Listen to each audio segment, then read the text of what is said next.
अस्सलाम वालेकुम। आज हम इस रोज़मेरी के पौधे को जो है ना वो 7 बाई 9 के गमले में जो है ना वो ट्रांसप्लांट करेंगे। तो ये पौधा जो है ये रोज़ कटिंग से ग्रो किया गया है। पिछले साल अगस्त सितंबर में जो है वो कटिंग लगा के इसको बनाया गया था। तो अक्टूबर नवंबर में जो है ना इसको इस पॉट में छोटे कप में जो है ना वो शिफ्ट किया गया था। तो आज जो है ना इसको हम बड़े गमले में जो है ना वो 7 बाई 10 के गमले 7 बाई 9 गमले में जो है ना ट्रांसप्लांट करेंगे।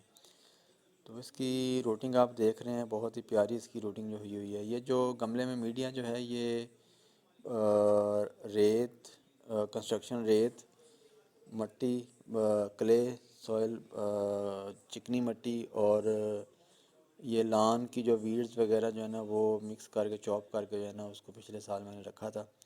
2-3 गमले मैंने बना के रखे हुए थे तो ताकि वो मिट्टी जो है वो तैयार हो जाए।